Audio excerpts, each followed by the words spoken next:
ప్రేమ యుద్ధం episode 30 wow fantastic superb అనే voice వినిపించింది ఉదయ్ అర్చనలకి. అర్చనని కామెంట్ చేసేసరికి ఉదయ్ బీపీ రైజ్ అయింది.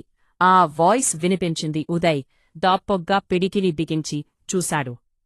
ఎదురుగా అర్చనని కళ్లతోనే తినేసేలా చూస్తూ చెప్తున్నాడు మధు. అక్కడ మధుని చూసి వస్తున్న కోపాన్ని ఆపుకుంటున్నాడు ఎంతైనా బెస్ట్ ఫ్రెండ్ అని.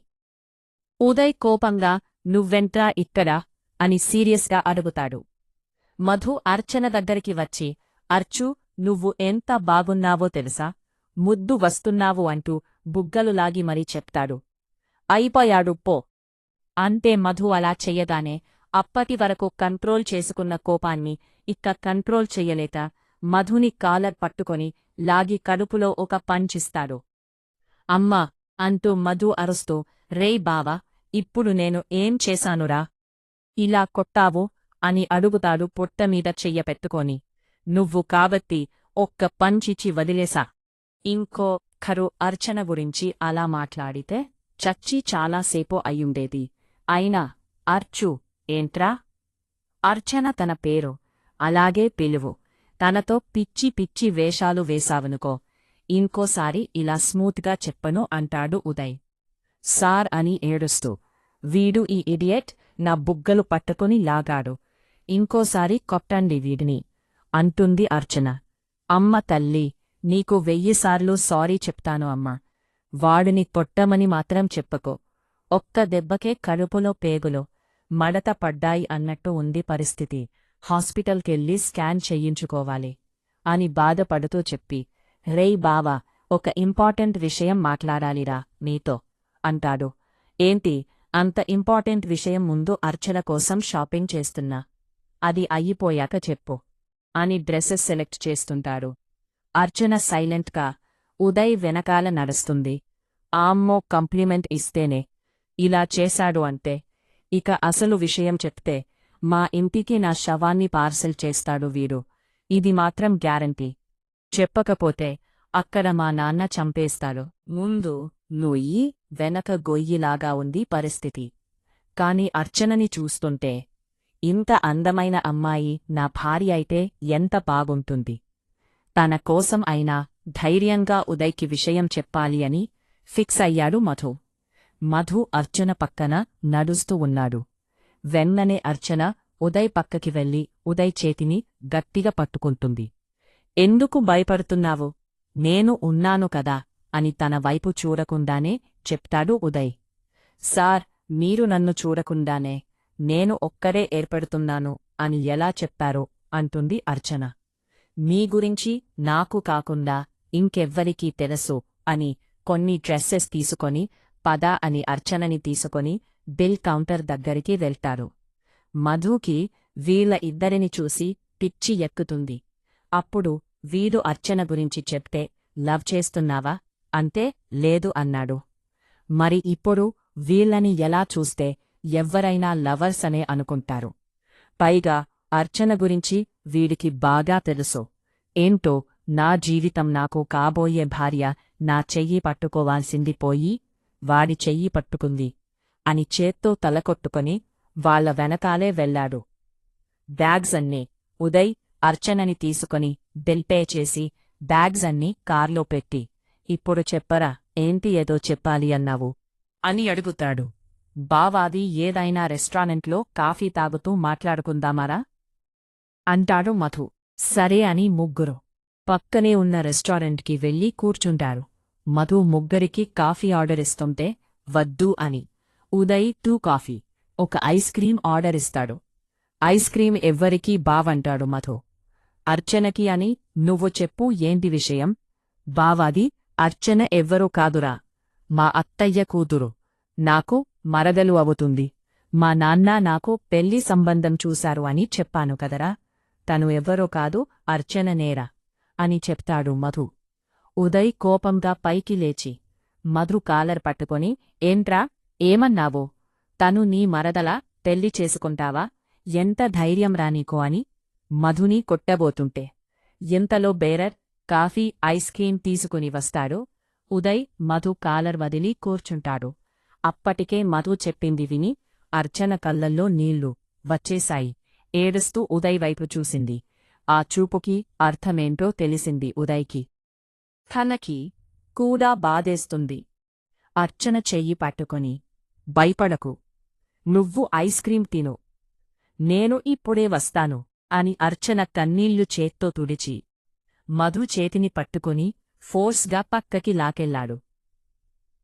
ఉదయ్ కల్లో కోపంతో ఎర్రబడ్డాయి. రే, తనని చూసావా? నువ్వు ఆ విషయం చెప్పగానే ఎలా ఏడుస్తుందో. ఇక నీతో పెళ్లికి ఎలా ఒప్పుకుంటుంది? అయినా ఇన్ని రోజులు మీరంతా యమయ్యారు. తనని వాళ్ల పిన్ని అంతలా టార్చర్ చేస్తుంటే పట్టించుకున్నారా? ఇప్పుడు వచ్చి మరదలు అని, పెళ్ళి అని అంటున్నావో, అసలు తను ఒప్పుకుంటుంది అని అనుకుంటున్నావా? అని చాలా సీరియస్గా మధుని అరుస్తాడు ఉదయ్. ఉదయ్, ప్లీజ్ కోపడకురా. ముందు నేను చెప్పేది కూల్గా విను.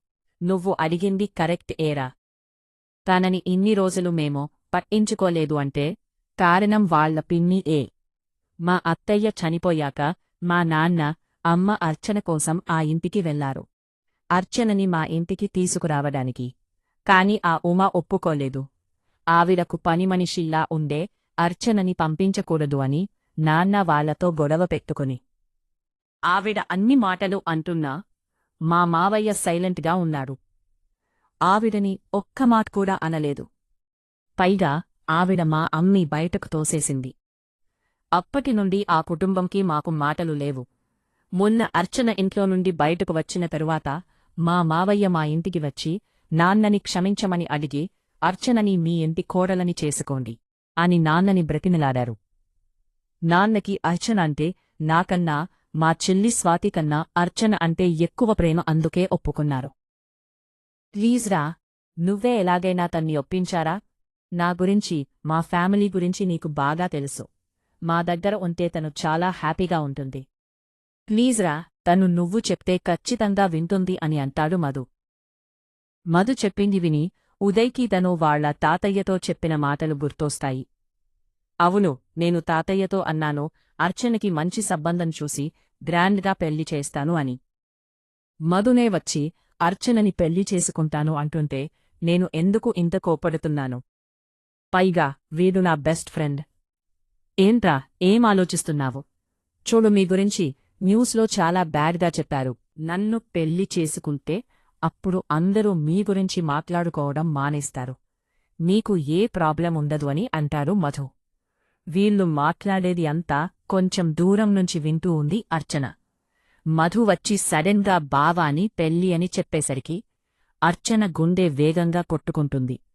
సార్, ప్లీజ్ ఒప్పుకోకండి. నేను ఇంకొకరిని పెళ్లి చేసుకోలేను. ఎందుకంటే నేను మిమ్మల్ని ప్రేమిస్తున్నాను. ఆ విషయం మీకు దూరంగా ఉన్నప్పుడు అర్థమయ్యింది. కాని ఒప్పుకోలేకపోయాను అందరి ముందు. కాని ఈ దొంగ సచ్చినోడు పెళ్ళి అంటున్నాడు. ఆ మాట కూడా వినలేకపోతున్నాను. ఇప్పుడే అర్థమవుతుంది నాకు నేను మిమ్మల్ని ప్రేమిస్తున్నాను అని. మీరు మాత్రమే నా ఆలోచనల్లో, నా గుండెల్లో ఉంటారు. ఇంకెవ్వరికీ ఆ స్థానమివ్వను. ప్లీజ్, మీరు నన్ను ప్రేమించకపోయినా పర్లేదు. జీవితాంతం మిమ్మల్ని చూస్తూ మీ దగ్గరే జాబ్ చేసుకుంటూ ఉంటాను. ఇంకొకరిని పెళ్లి చేసుకోను అని కంటి నిండా నీళ్లతో ఉదయ్ని చూస్తుంది. ఉదయ్, ఇంకా ఆలోచిస్తున్నావేంట్రా? కొంపదీసి నువ్వు అర్చనని ప్రేమిస్తున్నావా? ఇప్పుడే ఈ పెళ్ళి వద్దు అని అందరికీ చెప్తాను అంటాడు మధు. చెప్పండి సార్, మీరు కూడా నన్ను లవ్ చేస్తున్నాను అని, లేకపోతే నేనే చెప్పేస్తాను అని అడుగు ముందుకి వేసి ఉదయ్ సమాధానం విని ఆగిపోయింది. రే, ఎన్నిసార్లు చెప్పాలిరా నీకు? తను జస్ట్ ఒక ఎంప్లాయీ మాత్రమే. తనమీద నాకు ఎలాంటి ఫీలింగ్స్ లేవు. నాకు నువ్వు అర్చనని పెళ్లి చేసుకోవడం ఇష్టమే. నేనే దగ్గరుండి మరీ మీ పెళ్లి చేస్తాను. పెళ్లికి అయ్యే మొత్తం ఖర్చు నేనే పెడతాను. వెంటనే మీ ఇంట్లో వాళ్ళని ముహూర్తాలు చూడమని చెప్పు. అర్చనని నేను ఒప్పిస్తాను అంటాడు ఉదయ్.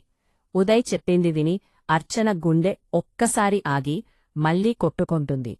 ఈ గుండె ఇప్పుడే ఇక్కడే ఆగిపోతే బాగుండు అనుకుని, నేను మీకు జస్ట్ ఎంప్లాయీనా సార్? మీరు నామీద ఇప్పటివరకు జాలి చూపించారా అని ఏడుస్తూ వెళ్లి టేబుల్ దగ్గర కూర్చుంటుంది. మధు హ్యాపీగా ఉదయ్ని హాగ్ చేసుకొని థ్యాంక్స్ రా, థ్యాంక్యూ సో మచ్ అంటాడు. రే, ఒక్కటీ గుర్తుపెట్టుకో, తనకి చిన్న కష్టం వచ్చినా ఊరుకోను.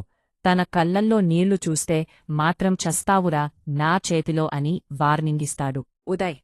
వీటికేం తక్కువ లేదు. ఉదయ్, మధు ఇద్దరు వచ్చి కూర్చున్నారు. ఏంటి అర్చన, ఐస్ క్రీం మొత్తం కరిగిపోయింది. నువ్వు తినలేదా? నీకు నచ్చిన ఫ్లేవర్ ఏ కదా, మరి ఎందుకు తినలేదు అంటాడు ఉదయ్. కన్న కలలు, ఆశలు అన్నీ కరిగిపోతున్నాయి. ఈ ఐస్ క్రీం కరిగిపోతే ఎవరికి నష్టమని మనసులో అనుకోని, ఏం లేదు సార్, తినాలి అని లేదు, అంతే అని చెప్పింది. అర్చన, ఆర్ యు ఓకే? నీ ఫేస్ ఏంటి అలా ఉంది అంటాడు. అర్చన సమాధానం చెప్పకుండా సైలెంట్గా ఉంది. అర్చన, ఈ మధు నాకు బెస్ట్ ఫ్రెండ్. చిన్నప్పటినుండి ఇద్దరం చాలా క్లోజు. చాలా మంచివాడు. పైగా మీ మావయ్య కొడుకు. వీడు నిన్ను ప్రేమిస్తున్నాడు. నిన్ను చాలా బాగా చూసుకుంటారు. మీ అత్తయ్య, మావయ్యలకి కూడా నువ్వంటే చాలా ఇష్టం కదా. నువ్వు హ్యాపీగా ఉంటావు వీళ్ళతో.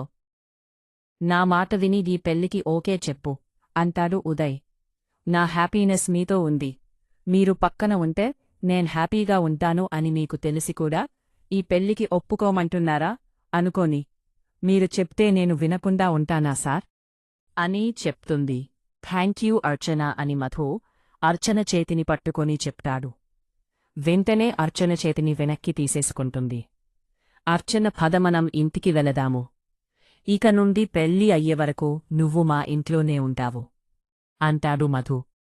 నేను రాను, హాస్టల్కి వెళ్తాను అంటుంది అర్చన. థాయ్, లేదు, నువ్వు హాస్టల్లో ఉండడానికి నేను ఒప్పుకోను. రే మధు, అర్చన పెళ్లి అయ్యేవరకు నా ఇంట్లోనే ఉంటుంది. ఇప్పుడు తను నా బాధ్యత. మా తాతయ్యతో చెప్పాను, నేనే తన పెళ్లి చేస్తాను అని. సో పెళ్లి అయ్యేవరకు తను నా ఇంట్లోనే ఉంటుంది. ఇది ఫిక్స్ అంటాడు ఉదయ్. ఉదయ్ మొండితనం గురించి తెలుసు కాబట్టి మధు, అర్చన సైలెంట్గా ఉన్నారు. మధు తన ఇంటికి, అర్చన ఉదయ్తో కలిసి ఉదయ్ ఇంటికి బయలుదేరారు. ఈవెనింగ్ ఆదిత్య ఇంట్లో. ఆదిత్య సోఫాలో కూర్చొని ల్యాప్టాప్లో వర్క్ చేస్తూ మధ్యలో అర్చన గురించి ఆలోచిస్తూ ఉంటాడు. టీ పొయ్యి మీద ఉన్న ఫోన్ రింగ్ అయ్యేసరికి ఫోన్ వైపు చూసి, ఇప్పుడు ఈయన చేస్తోన్నారు అంటే ప్రీతి అంతా చెప్పేసి ఉంటుందా? ఇప్పుడు ఈయన ఏమంటారో అని లిఫ్ట్ చేసి హలో అంటాడు. భయంగా వణికే గొంతుతో ఆది అంటారు. ఆ గొంతు ఎవరితో తెలుసుకోవడానికి ఎక్కువ టైం పట్టలేదు ఆదికి. వెంటనే కంగారుగా, అమ్మా, నువ్వు ఈ నెంబర్ నుంచి కాల్ చేస్తున్నావు, ఏం జరిగింది అమ్మా అంటాడు ఆది టెన్షన్తో. నువ్వు రేపు మార్నింగ్ లోపు మీ నానమ్మ ఊరికి రావాలి.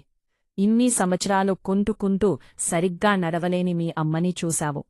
రేపు నువ్వు రాకపోతే ఎల్లుండి నుండి మీ అమ్మని ఫోటోలో మాత్రమే చూసుకుంటావు అని గంభీరంగా చెప్పి కట్ చేస్తారు Janardhan. Continuous. Subscribe to our channel. Thanks for watching.